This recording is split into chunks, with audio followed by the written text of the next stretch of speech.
That was anticlimactic. What just happened? I don't know. StreamYard, what did you do? What have you done to us? Do you want me to play the intro just so we have it, or should we just say fuck it here? Kinda. This is the show. It feels weird. It would really throw me off for the entirety of the show if we don't have the opening theme. We gotta do it. Take two. Here we go. So, are you DTFF?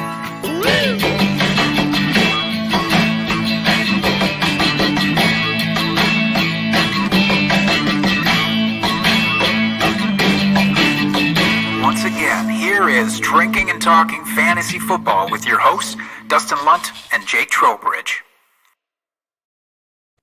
Here we are. We're back. It's Tuesday. Another terrific episode of DTFF coming at your earballs. Woo! For those of you listening audio-wise, you won't hear the tragedy that was our first take into the episode. I will cut all that out. If you want to really hear what that was all about, come back and watch the live show. But we're here. We got through it. We're ready to rock. Would you say, Jake, that busted intro just lines up perfectly with our episode this evening of the biggest busts of the 2022 season?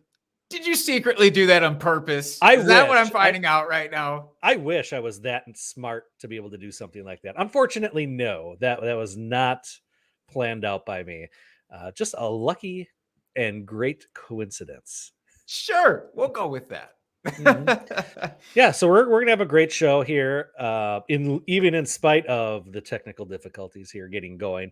Before we get into it, though, Jake, how are you doing this evening? Man, I'm good for a couple of reasons. If you're in this industry or around this industry, you know reason number one is that the Fantasy Football Expo is coming up this weekend in Canton, Ohio. Mm-hmm. You and I are once again making the trip out there. Mm-hmm. I am so excited. I think it's going to be bigger than last year. I think there's going to be more non-industry people, quote unquote. Mm-hmm. So if you are near the area, by the way, you should definitely be going to this thing. If you're listening to this podcast, if you're aware of that, you can meet us and a bunch of, even cooler people out there. Absolutely. So, yeah. That's reason I'm number just one. Geeked for it. What's the second reason? Second reason is we have actual football in the books now. The Hall of Fame game happened. It was real. If you want to call that a game or not call that a game, I don't care, because technically it was. That football. Means that even better things are on the horizon. Mm-hmm. Yeah. And thirdly, first preseason Packer game is this Friday night, which we will be tuning in sporadically at the expo, at said expo. Correct. We'll see those delightful Jordan Love snaps that we can't wait for. I know. It's going to be awesome. Incredible. But great show. Big busts coming at your face. Why did you have to phrase it like that? I feel like is it worse? So many better ways. Like you're one to talk after last week's episode of being all grabby. Come on. Okay, that's fair. Yeah, that's fair. Yeah, that's right. I know, because I had to go through and do all the clips for the YouTube channel here, and I had to watch that clip a bunch of times. You had to work around the grabbiness. So what are we drinking this week, Dustin? Let's talk about what's fired us up. Okay, so this week I got a special little audio clip I'm going to play into the microphone here. Whoa. Oh yeah. Somebody came prepared. Oh yeah.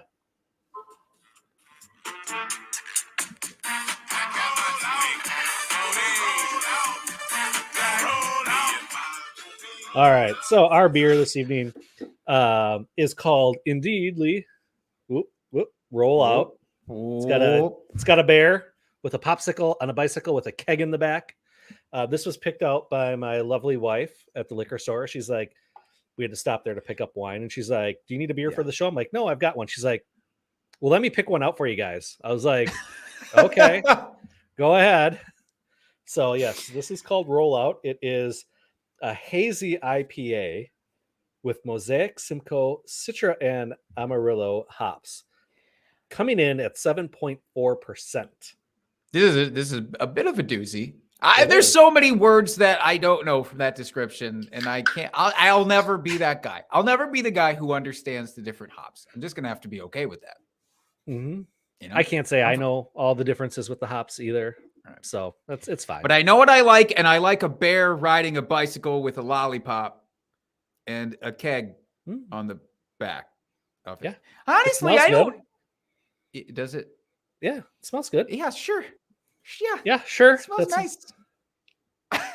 That's normally your line. What do we think of this beer? I don't know. It's fine. It's okay. It's good. Is that your parting line for this one too? Is it just fine? Is it good? It's fine. God damn it.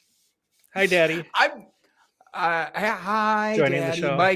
Mike Fila going to be out in Canton as well. Can't wait to meet back up with that guy. Mm-hmm. I have to say I'm less than fine with this beer. This is not a favorite of mine.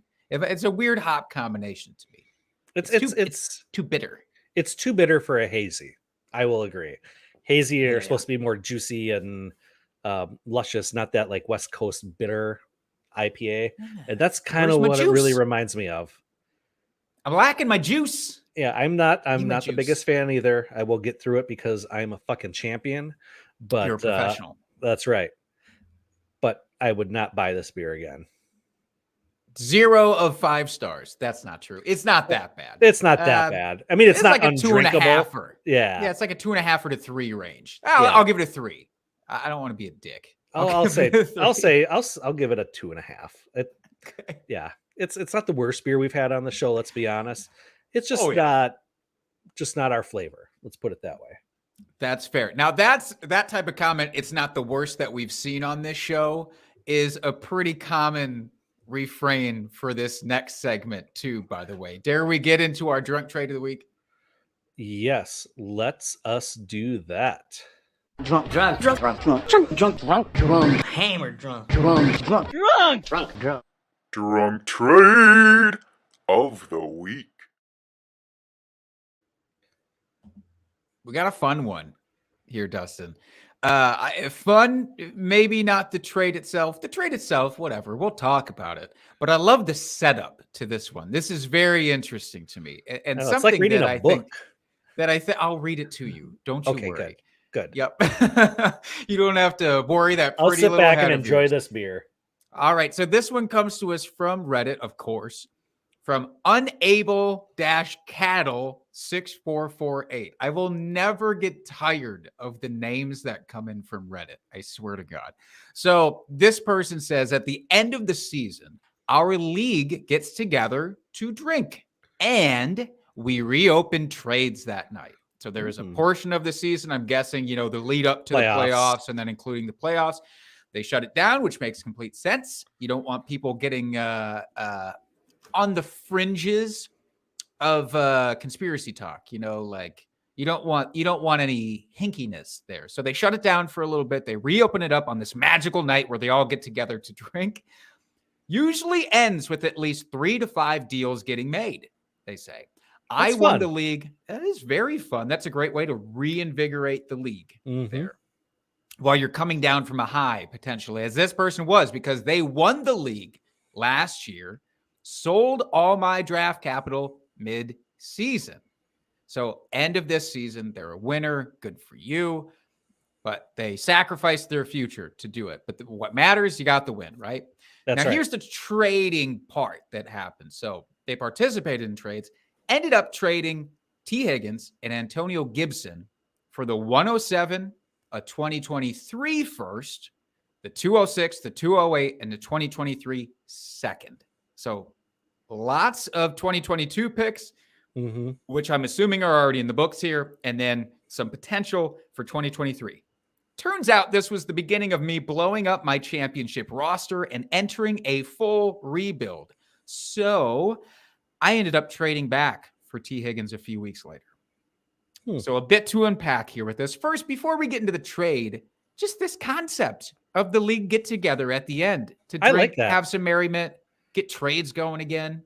That's wonderful. fun. That is. Very active league. I like that. Yeah, I want to do that for sure. What do you think about shutting down trades for a period of time, by the way? leading up to the playoffs and into the playoffs? Personally, I'm against it. I don't think there's any reason to do trades, especially in a dynasty league. Redraft, okay, might be a little bit different story because you're not playing for any. You could just totally just if you're out of the playoffs, there's no reason why you would want to keep guys on your roster. Mhm. So. But for dynasty, there's no reason because you're getting draft capital back. You're trading guys like it's always active. So I have no problem with it in a dynasty league. Yeah, I'm there with you. I think the chance for collusion is quite a bit less in Dynasty. Yeah, redraft makes all the sense in the world. But no, I love this concept. Now, the trade itself, the initial trade, I'll say, T. Higgins, Antonio Gibson, that's 2 first-round picks and 3 second-round picks. What are your thoughts? They're mostly mid. Basically, it seems like all of them will just assume mid-round picks, but 2 first, 3 seconds for T. Higgins, Antonio Gibson. What do you think? I think that's a pretty good haul. Higgins is worth a first and a second. Would you pay 2 firsts for Higgins? Probably not. I would, but I don't think most people would. Okay, so that and then, or even if you wanted to say 2 firsts for Higgins and then 3 seconds for Gibson. Yeah, that's good. I mean, that's for Antonio Gibson. That's great. Yeah, so I think the trade itself is pretty good. Getting all those pieces. Why you would want to blow up your championship team, I don't know. Obviously, the drinks were involved, and that had something to do with it. And it makes for a great conversation here. But especially since you ended up trading back for Higgins a few weeks later, I'd be interested to know what that trade was. Did you end up paying more or less? Like, how did that work out? Yeah, I'm curious why this was the inciting incident too for a roster blow up. Neither of these guys are old. This isn't like you traded away Adam Thielen and Zeke Elliott. Like you still had really young guys. I think it just sounds to me like they really were having pick FOMO and wanted to get some of those back. And I'm sure it was a slippery slope here. Maybe after this one, they just kept going to acquire picks just because how fun is it to have picks? A bunch of future boats on your roster. So I liked this one a lot. Again, more so for the general concept of the event they hold around it than the trade itself, but good times. Yeah, I agree. I think that was definitely one of the more interesting ones we've had here. Really, I think they'll pulled off a good deal getting all those picks for those 2 players. So I really have no problems with the trade itself. I have a problem with getting Higgins back a few weeks later. That seems like a little bit of remorse, drunk trade remorse. But overall, all depends on what you had to give at that time. And again, I'm a big Higgins guy. We're going to talk about him in a future episode. Not this episode, though. Spoiler alert. He will not be featured here tonight. So I can tell you that with confidence. All right. I can't wait until that episode, whenever it may be. I wonder what it'll be.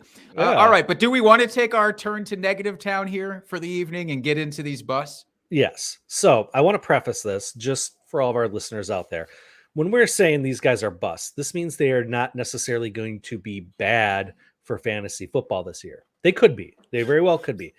What we're saying is that at their ADP, we think they're not going to return that value.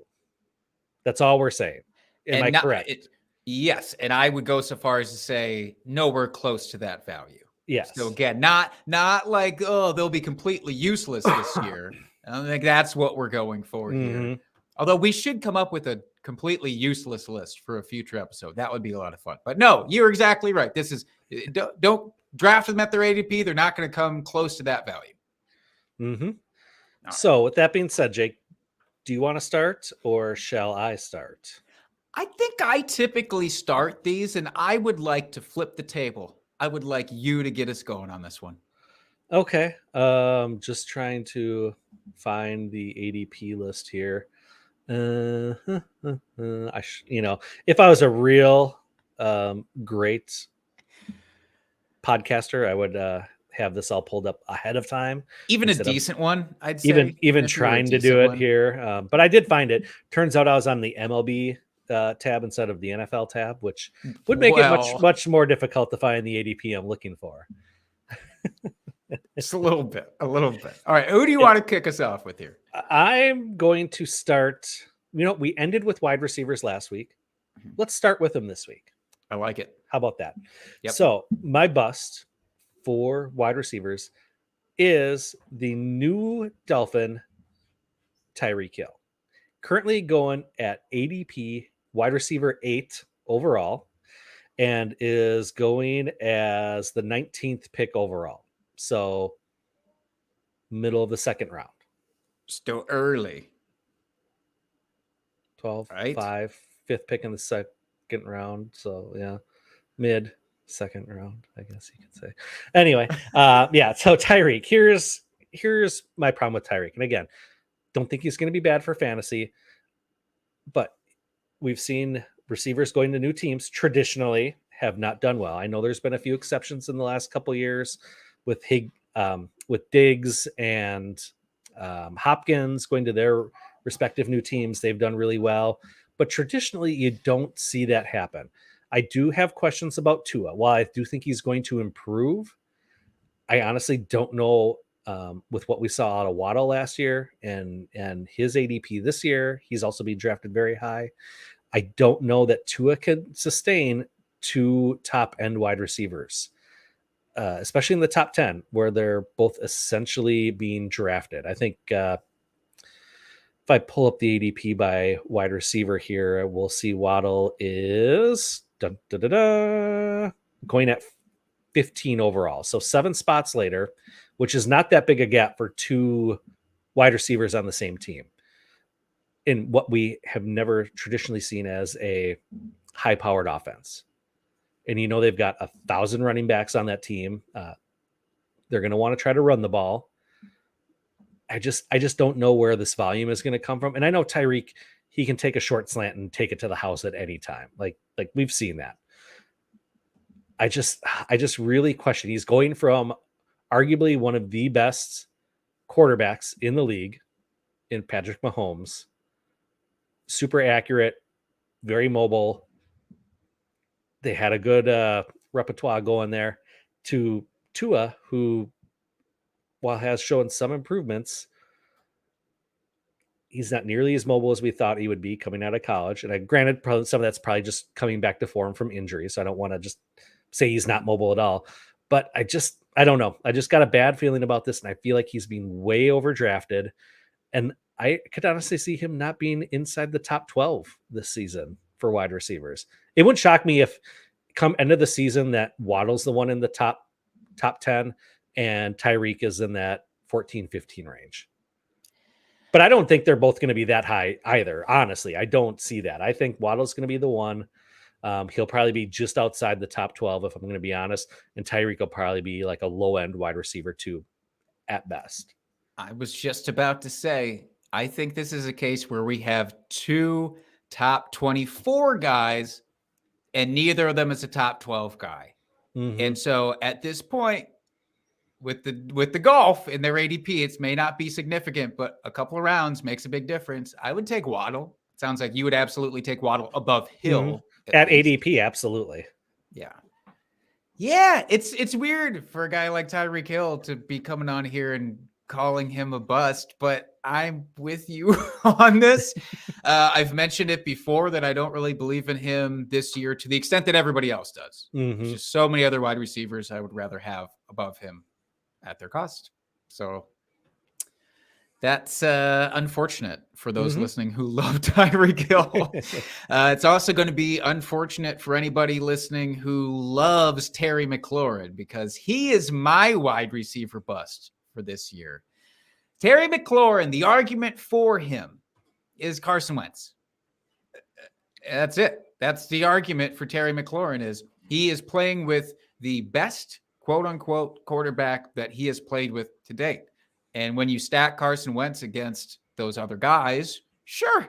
Yeah, technically you are correct. Is Carson Wentz better than Taylor Heineke? Yeah, I think he probably is. Is he better than Brandon Allen or Kyle Allen? I don't even remember which Allen he played with, because that's how nondescript he was. Yeah, Carson Wentz is better than that. Is he good enough to get Terry McLaurin to return value off of wide receiver 17 at his current ADP? I don't think so. I don't think he is, especially when you introduce the fact that Jahan Dotson, people do like this guy, this rookie receiver coming in. And look, I'm a little bit of a training camp whore right now because it's all of the news that we have. It's as much of the excitement as we can find. But Dotson is making play after play in training camp right now. And not just like regular. Do you remember, speaking of Tyreek Hill, you remember that first OTA clip of Tua throwing like a complete duck to Tyreek Hill? And against nobody, of course, it's just in shorts. Of course. People lost their goddamn mind over it. Dotson is out here doing 3 times more impressive things considering the circumstances, and people are still kind of sleeping on the guy.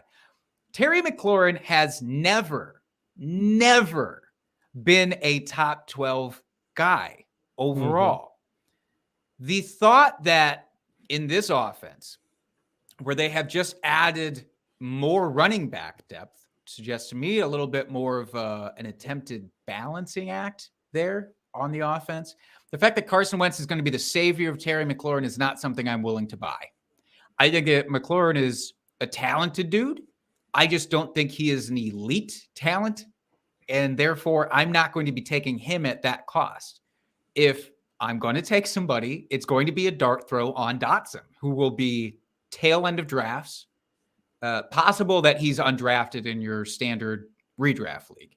And that's the type of guy I would want to go for, because it's so easy to me to say that these guys could split in targets. And I think that Dotson is just as talented. So why would I be invested in McLaurin? I don't know. I think he's outside of a fringe wide receiver too. You know, that's what my hope would be for him. And I honestly don't have higher hopes than that. His floor sucks. That's what I'm saying. Yeah, I think at wide receiver 17, you are drafting him at his ceiling. I think that's probably, like I said, all things go the way of Terry McLaurin. That's probably about where he's going to end up. Maybe a spot or two higher, but I don't see him getting higher. I don't see him jumping in the top 12 at all. So I do think you're drafting him at his ceiling. And considering where you have to draft them to reach that ceiling, I would rather take a dart throw, not a dart throw, but I'd rather take a pick on a guy maybe a little bit lower than him that I think has a potential for a higher ceiling than that.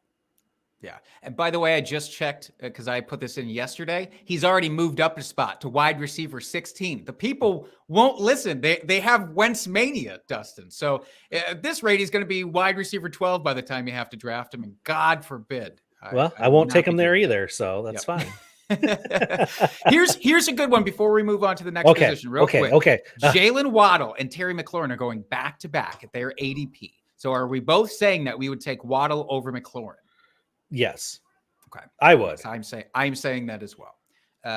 For the record, I'm not super thrilled with either. It's just value for Waddle versus Tyreek is a no-brainer. And to me, these guys could be very close, but Waddle, I think, has more upside, honestly. So yeah, I take Waddle too. Mm-hmm. All right. Okay. Who we got next?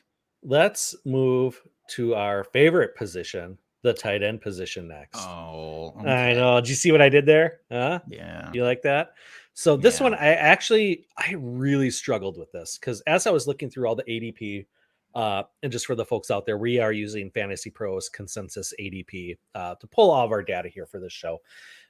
When I was looking at the ADP for the tight ends, there was no one that I thought was really egregiously being overdrafted. Like I thought the value of where they were being drafted was pretty fair, more or less. Like I said, there wasn't one person where I was like, oh yeah, that's the guy that I think is going to bust. So that being said, I had to pick someone for the show. I'm not super confident about it. I'm just going to throw it out there, but all those hops are doing something to me here. This pick is so bad, even your own body doesn't want you to put it out there. I know. So yeah, I have Zach Ertz currently being drafted at tight end 9. Again, I don't hate where he's being drafted. He finished inside the top 10 last year. The only thing I could say is why I picked him is that maybe he's going to do really well for the first 6 games of the season while Hopkins is out. But I think then when Hopkins gets back and they have Hollywood Brown now, Rondale Moore is going to be in the second year of, in the league. those 3 wide receivers, I think they're going to take all those targets away from Ertz. The only reason we saw Ertz get a lot of targets and get a lot of play last year is because Hopkins was dinged up and injured, and the corpse of AJ Green was trying to do things and wasn't really doing a whole lot, and Christian Kirk was doing Christian Kirk things, not being overly impressive. So it was one of those, I think by necessity, that's what happened, because they had to get the ball to someone, and he was the one that was able to get open and get the ball. Like I said, maybe it'll be somewhat like that for the first few games of the season and he'll ball out. But I think long term for the season, I think he's going to end up busting and not returning that ADP.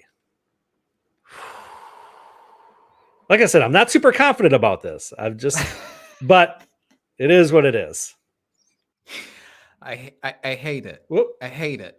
Dustin, I didn't even do that to you. I know I did it to myself. Okay. I thought Zach Ertz actually got a hold of our stream for a second and said, fuck this guy. And I have to say, I lean more on Zach's side on this one. I do love Zach Ertz, especially because of the Hopkins suspension to start off. It's so important for me in a draft. And this is from noted tight end awful projectionist here. I need the security blanket of those first 6 safe starts.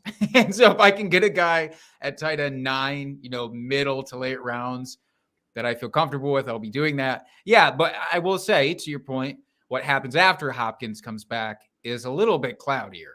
So I'll give you that. I will give you that. And I feel better after your preamble about this being a difficult decision to actually find somebody. That was like the other ones on my list. I was like, okay, I had pretty good sound reasoning why I thought these guys would bust, and I got the tight end, and I'm like, fuck, man, I stared at it forever. I'm like, I don't know what to do. I got to have something here. You just got entranced. Yep. So anyway, who do you got? All those names. Well, I like to think that I picked the only true bust out of this category. His name is Mike Gesicki. I've been off the Mike Gesicki train notably for quite some time on this podcast. Year since he's been in the league. Yeah, basically. I don't think he was on my radar his rookie season, to be fair. But every season after that, that's absolutely correct. And I don't see it changing. So we already saw. I won't hit too much on this one because we covered a lot of these points with Tyreek Hill already to some extent. It's a fraction of what can Tua support. So if we treat Mike Gesicki like people want him to be treated, which is as a wide receiver, essentially, more than a tight end, a traditional tight end, which is what people want. Thank you, Mike. Mike says, fuck that guy too. I don't know if he's talking about me or Mike Gesicki, though, to be fair. So maybe I shouldn't applaud that yet. But Mike Gesicki, again, if you want him to be a wide receiver, well, now he is the wide receiver 3 on this team. And yes, I understand for tight ends, it's still a scarce position. However, as we look down this list, you're talking about being able to find a name on here that screamed like bust. There's a lot of, and happens every year, so I'm probably just falling into a trap. There's a lot of guys after Gesicki I would rather have over Gesicki straight up, let alone at their ADP. I mean, I've talked on here about my Evan Ingram love before, which I know is gross to people, and I understand it. But I would rather have him straight up, or Austin Hooper straight up, over Mike Gesicki at this point. He's already, though, so if he is a wide receiver, that's what you're dealing with. But he is emphasizing blocking in training camp right now. That is the big thing that's been happening the last week or so. Now, I know that the news alert came through. Adam Shaheen got traded from the Dolphins to the Texans today. So wheels up on Mike Gesicki, because Adam Shaheen was going to be his stick in his craw. Apparently. Yeah, and can we just talk about that trade for like 2 seconds? That was like a freaking dynasty trade, man. Shaheen and a 7th for a 6th. Like, come on. It's like, hey, we'll throw the 7th round pick on there just to make this trade happen. Basically, is what it came down to.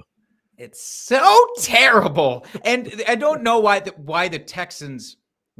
Whatever, it's the Texans. I guess that's all we have to say about that. Yeah, why would they think that he is the piece for them this year? Yep. I don't know. Yep. In any case, Mike Gesicki last year, PPR formats, he was tight end 9. at this point, talking about drafting a guy at his ceiling, you're basically drafting Mike Gesicki at or very near his ceiling. If you're going to do this, if he's tight end 12, so I understand bust is relative in this stance, but if you're going to do this with somebody with more upside, please, for the love of God. There's no reason for a Mike Gesicki on your roster here this year. Why? So he can maybe get you 6 to 7 points a game. Enjoy, take those guys towards the end of your draft. I mean, him versus Cole Kmet should not be a question to me this year because one of them is a lot for volume, and that is not Gesicki. And Kmet is going one spot after him currently. I'm not a Hunter Henry fan, but I would take Hunter Henry over Gesicki this year just for the touchdown volume alone. I mean, Hunter Henry will give you those spike weeks there where at least he'll help you win some weeks as opposed to just putting up your, like you said, 7 points or whatever, give me a guy that at least will help me win a few weeks here and there. It's a fool's errand. Yeah, going after him. And Mike, I agree with Mike in the chat. Ruined Brevin Jordan. But also Gesicki can't break a tackle, which is really the part that I wanted to hammer home. So thank you for that. All right. We spent enough time on tight ends, so let's please move away. Okay, let's head over to the running back position here. We'll end with the stars and the QBs. I have James Conner as my bust for this year. He is currently going as RB16, going 30th overall. So end of the third round, which to me is a little spicy. He was buoyed last year by a ton of touchdowns, and I just don't see that repeating. I just don't have a good feeling about it. He stayed healthy. Let's put it this way. He stayed healthy for the first time since essentially his rookie season, which helped. He had a shit ton of touchdowns, that will probably regress a bit this season. Almost 50% of his fantasy points were touchdowns. See? And then they've got a couple of young guys that I think can take on some of that load that Chase Edmonds left. And I think Connor will actually be like the true goal down back and not the every down back that we saw last year when Chase Edmonds was out. So I think that was part of it too, is that he was buoyed by this extra production that we weren't expecting him to see. And again, going back to my bit with Zach Ertz, they've got these amazing wide receivers on their teams. I expect all of them, to really gel and take a step forward, where they're not going to have to rely on the run game nearly as much as they did last year. Hypothetically, who do you think would be the guy behind Connor? Do you have, because right now it seems like all the guys behind him, nobody knows who the hell is going to be the dude. Is it Eno Benjamin? Maybe. Are you leaning towards Eno? Do you think that Keontae Ingram ends up being a thing as a rookie this year? Because James Conner is a decent pass catcher. He showed that at least in Pittsburgh. But I don't, if they want to give that to him or not, I guess is the question. I think it will be Eno Benjamin. I know a couple years ago when he came out, there was some good buzz, and I think he got injured, which kind of derailed him. But from the camp reports here in training camp, he has looked pretty good and has flashed a bit. So I think he has the inside track to be that 1B player. But I also expect the rookie to be involved as well. I mean, they spent a decent amount of draft capital on him, so they're not just going to have him just ride the bench all season long either. So I expect a good sprinkling and smattering of all three of those running backs this season. Ooh, a sprinkling and a smattering. That's right. I'm interested. I do think that, you have to draft him higher than last year, which is the big bummer. A lot higher than last year, because you got him in the middle rounds last year, and that's how you won your league. But you're not going to be able to do that with him this year. That's right. And Mr. Scampers is just being disgusting here, saying the eventual answer is Devonta Booker. Gross. That is disgusting. We don't. No. You know what? If there's a show that his name belongs on, though, quite frankly, it is the Bus Show. You have to admit that. That is true. So, all right. Who do you have, Jake? I just don't hate the Cardinals as much as you do, Dustin. But I don't hate the Cardinals. I don't know. It's starting to feel that way. My running back bust is probably going to upset some folks. It's Like me. DeAndre Swift. DeAndre Swift is going as RB8 currently. That's This a is steal. before Hard Knocks. This is before the Hard Knocks bump, which is absolutely coming. The Lions are featured on Hard Knocks. That actually I think the first episode dropped today. Watch his ADP climb at least 2 spots, if not into the top 5 by the end of that. It happens every year. I think single year. that's too low. I'm in complete disagreement with you, Jay. Oh, but gross. you tell me why you think he's going to be a bust. This is the one that I actually feel the most confident in. So I'm curious here. In 11 games that him and Jamal Williams, our old former Packer guy, Jamal Williams, Mermaid played himself. in last year. Yeah, the Mermaid Man, who, by the way, is the most Dan Campbell fucking player in existence. Did you see? This was like a month ago. He got interviewed at the podium. They were asking about Hard Knocks and all the extra cameras that were going to be there. And they're like, what about that? And his quote was, I don't give a fuck. I just want to play football. It's like, that shit should have come directly from Dan Campbell's mouth. That is exactly what he wants to hear. I just saw on Twitter today, Jamal Williams broke the team after practice or whatever. Dan Campbell had him give the little rah-rah speech in the huddle, to the group. And it was terrific. Just go look it up, because he goes, today was a good practice. He's like, we got to keep this up. He goes, you ever think about slacking? He's like, you think about last year's record, because fuck that. He goes, I'm not fucking happy with that. He was just going, it was awesome. It was just awesome. Like you said, definitely a Dan Campbell kind of guy. Go check that out to see the entire thing, because I am not doing it nearly enough justice. I didn't even know that Jamal Williams cursed until this. I know. Until this very segment. Like, he always seemed like just a clean cut guy, like just a happy-go-lucky mermaid man. But in any case, last year, let's get back to DeAndre Swift. The two of them in the 11 games they actually played together, they had a full split, 50-50 split in carries.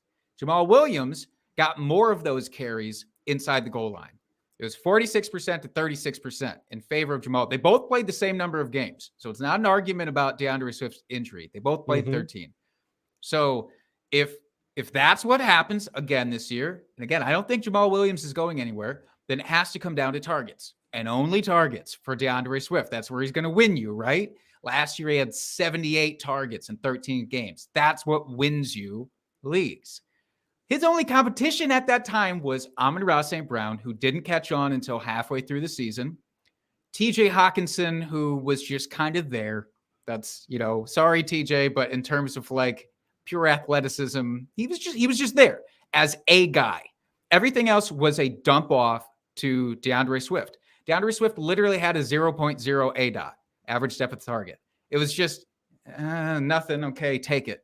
Now you go and try and do something. It was not manufactured touches for him like CMC or Alvin Kamara. Like, he's not that kind of pass catcher.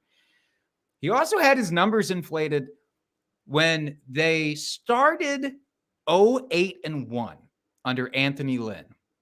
Right? Anthony Lynn was the play caller. They did terribly. They focused everything on the run because they didn't do anything else. And then Dan Campbell comes in and is like, fuck this, I'm taking over play calling. And all of a sudden, the wide receivers actually started to get used. And this was even before the DeAndre Swift injury. So, like, he finally started getting these guys more involved. Now they have DJ Chark. They have Jamison Williams, who will play eventually. He's dealing with his own injury right now, so not right away, probably miss a few games, but he'll be back. St. Brown is going to come on with a full head of steam this year instead of waiting so long to catch on. I also think Detroit could be kind of a dark horse candidate to sign a William Fuller right before the season starts. Are you forgetting about DJ Chark? I just mentioned him. Dustin, are you forgetting to listen to me as I go through the names? I am. I didn't hear that one.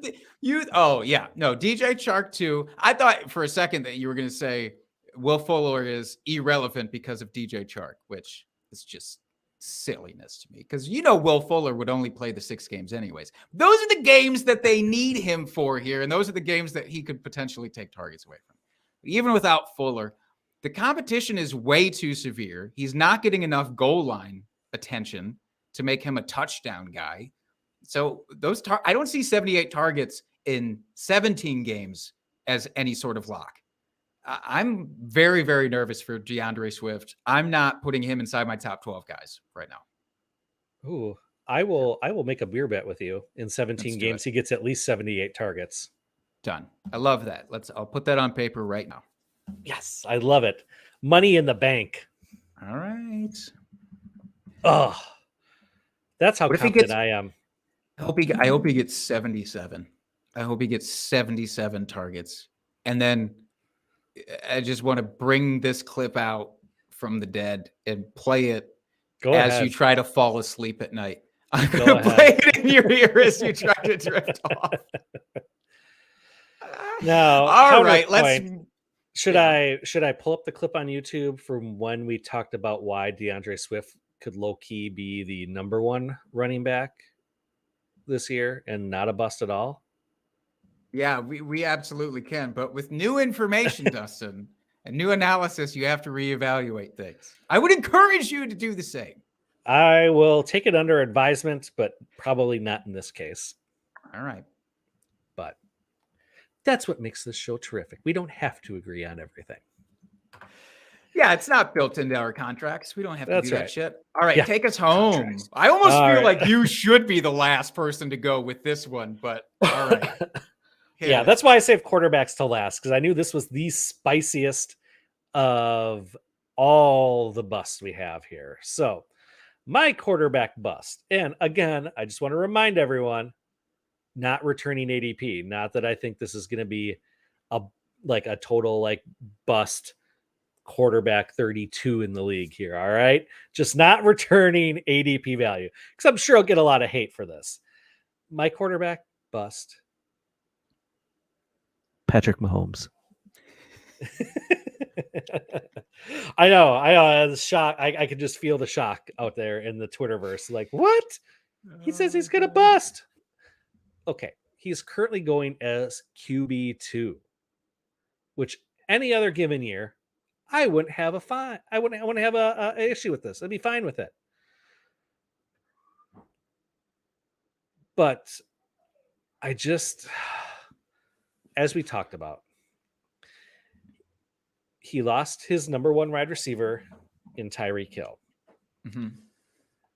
They've brought in a bunch of replacement pieces that I'm not super confident in will replace that volume or that production, not the volume, the production. Juju, MVS, the other Sky guys Moore. on the team, Sky Moore. I mean, McCall Hardman's still there. We just didn't, haven't seen anything out of him. Kelsey's still Training very camp good. reports look amazing, but Of course. Kelsey will be great, as he always is, but he is 32, entering his 33 age season, so he could hit the cliff at any time. I'm not expecting that this year. Let's make that clear. Not expecting that, but he could hit that cliff this year. It wouldn't surprise me. I just think, and then also shift gears for a second here. I think they're going to focus a little bit more on the run game too, because they got CEH, who's finally healthy after going into his third season here, because apparently he was, dealing with issues all last season.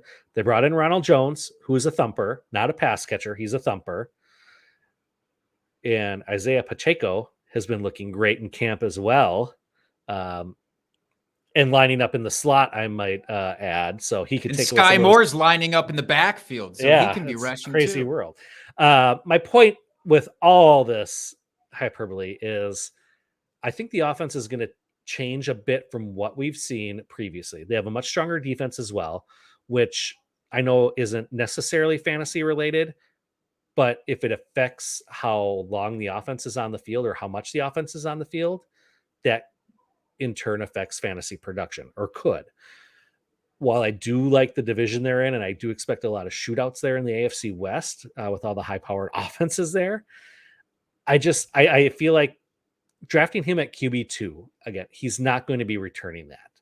And I think you're going to take him at a spot where you're going to lose out on some other really good players being drafted around him that could bolster a different position of greater need than the quarterback, taking him at quarterback 2. So he is currently, where is he on here? Quarterback 2.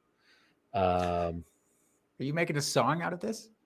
Quarterback, I am. quarterback two. And how about you? Are you talking about like where his actual, yeah. where he's being drafted? So he is currently being drafted 31 overall. So towards the end of the third, which isn't that bad, but here's some guys going around him. Now, let me know, and I guess this is all how you want to build your team, but we are not early quarterback guys necessarily. And can I speak for you and say that? No, we follow the J.J. Zachariason model of late round quarterback typically. Yeah, so guys going right after Mahomes. You've got T. Higgins, Montgomery, Pitts, Akers, Herbert is going 36. So not that much later, but then you got guys like Gibson, Pittman, Waddle, Kittle, Deontay Johnson. I mean, you got some really good skill position players there where if you're to wait a couple rounds and maybe get that next tier down of quarterback, you'll be getting better value. And this is all about the value at this point. And like I said, I don't think he's going to, when you're drafting him at quarterback 2, you're expecting him to finish quarterback 2 or quarterback 1.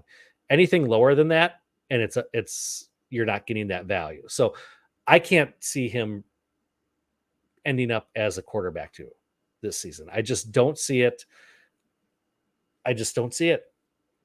For me, it's more about like what tier of quarterback is he going to fall into rather than outright quarterback 1, quarterback 2. Because I have so many of these guys clumped pretty close together this year.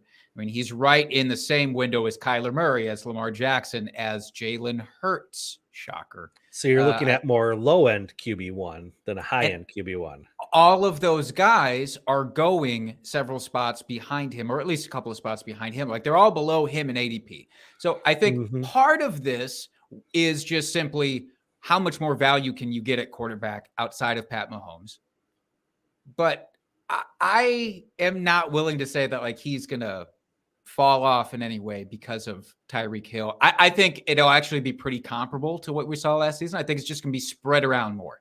I think he's literally just going to spread the ball more than ever. We kind of talked about that when you were mentioning Travis Kelce. I'm actually shocked Travis Kelce was not your bust this week because you were not super high on his receiving yardage for this year. So I almost thought that you would be going with Travis Kelce. That's why I didn't put Travis Kelce in there, by the way. So honorable mention for me as tight end bust, Travis Kelce. But I do think that Mahomes will be just fine. So I'm not going to call him a bust. I will say that there are other guys I'll take because they're falling lower in the draft. And it's just because of that. Okay. Fair enough. Little semantics, I suppose, at that point. But I love a good semantism. Yeah. What can I say? Right. I love a semantism more than I love this quarterback, Dak Prescott, who is going as the quarterback 8 currently on Fantasy Pros. So extrapolating the Patrick Mahomes argument out just a little bit further, here's the type of guys that are going around Dak Prescott. So again, Dak Prescott at QB 8. Jalen Hurts is quarterback 7. Jalen Hurts legitimately has a shot to rush for 800 plus yards this season and has the addition of A.J. Brown. Dak Prescott does not have that. Dak Prescott lost to Amari Cooper. We talked about this last episode, so I won't belabor it, but lost Cooper. He lost Cedric Wilson. Michael Gallup is going to be hurt to start the year. He's not coming back right away. I think there could be an emphasis to get Pollard and Zeke much more involved here, not necessarily just on dump-offs either, but a lot more rushing attempts. So Dak Prescott is sitting at 8. Tom Brady's right after him with number 9. Russell Wilson is at 10. Matthew Stafford's at 12 with his, I don't care about his arm issue that people are freaking out about right now. You want to talk about how much more value can be had beyond Dak Prescott? It's endless. Trey Lance sitting at QB 13. It's so much more about all of these guys below him being a little bit disrespected. And I think Dak Prescott is just this middling quarterback for you this year because Dak has not been rushing much at all lately. I mean, I know the year he first came back, that was due to his injury. But then last year, he had a significant drop-off in how much they let him run. they are protecting him way more, which is great for real life NFL football. You want to keep your franchise guy upstanding and healthy. I get that. This is not the case for fantasy. For fantasy, you want them to live a little dangerously. You want your Lamar Jacksons who just fucking go and take a little bit of a chance. To me, there's no difference this year between Dak Prescott and Kirk Cousins, except I actually think Kirk Cousins has a higher ceiling for once than Dak Prescott, and Kirk is going at quarterback 14. There's no way that Dak is inside my top 10 for this year. There's nothing that has changed positively for him. Mm-hmm. So I don't understand why his ranking is like that. Yeah, I agree. I just, with the injuries we've seen, Gallup not coming back soon, James Washington out for the season, Amari Cooper out of town now. Yeah, he's lost a lot of weapons on that offense that, we've seen these last few years, which made us really excited about it. And I agree. I think this offense will kind of take a small step backwards. And again, it's Mike McCarthy. We have our personal feelings about this that we try to keep out of it, but I just can't do it. I can't, and I won't. I'll be honest. So yeah, I do agree with you, Jake, that I think he will not return this value this season and be a bust. Here's a really interesting one. If we just want to do a quick this or that, because I think this is where we start seeing, to me, the rankings where they should be. Mm-hmm. Derek Carr is quarterback 15. Straight up, would you rather have Derek Carr with the addition of Devontae Adams or Dak Prescott? Oh, I'd probably still take Dak. I think he's got a little bit more of a rushing floor than Carr. No, I mean, it's not significant, but I would still take Dak over him. How about just to throw this one out? Because I think this is batshit. Nobody's going to believe me on this, but Trevor Lawrence or Dak Prescott? Well, if you listened to our show last week, I'm all in on the Jaguars offense, apparently. So I guess I'll have to say Lawrence, just based on the fact that I have it on tape that I love the Jags offense this year. I baited you. I fucking baited you. Straight up, I would still take Dak straight up. But this is what we're talking about, though, with the value at quarterback 20 of taking Trevor Lawrence. And the ceilings are identical to me. The ceilings are absolutely identical. I understand that Dak does have a much safer floor. So I would still take him straight up, but I am enticed by Trevor Lawrence. I won't lie. Well, you shouldn't. All right. We fucking did it. We expelled. Don't you feel like you just had an exorcism getting all of this off our chest like that? I do. That felt good. Feels nice. And we're gonna bring it back next week with some positivity. Yes. We're gonna be a lot more positive for our drinking buddies. It's already drinking buddies time. It's one of my favorite episodes. It's where we really just plant our flags for the season, and these are our guys, our ride or die bitches. I'm excited for it. It's gonna be big. So if you were tired of the negativity this episode, just wait. Just wait a week. And in the meantime, really that negative? We kept it very light. Nobody's out here calling these guys assholes. I mean, we said that about Mike McCarthy in a roundabout way, but he's not a player, so he doesn't count. He's a coach. Exactly. They don't have feelings. If you want, though, here's another call out for drunk trades. Please send your drunk trade submissions. I actually just threw up on Twitter as well on our main account. If you would like to be featured in a video on this podcast or in recorded format for our audio-only listeners, submit that to us. You can send in a video on Twitter. I am also putting together a nice little message box system where you can call in and leave a voicemail talking about your drunk trade. So you want to hear your voice, you want to see your face on this podcast, that's how you do it. And Rich Sickles says, Ed, you're not wrong about Mike McCarthy. Thank you for the validation. We know. With that, go out, give us a rate and review, please. It helps everyone find us more easily and expands our reach out to all of you out there, which we appreciate. If you haven't yet, go find us on Twitter. Jake at Drinking Fantasy. You can find me at FF Dusty Dog. You can find our podcast account at Drinking Fantasy. Give us a subscribe.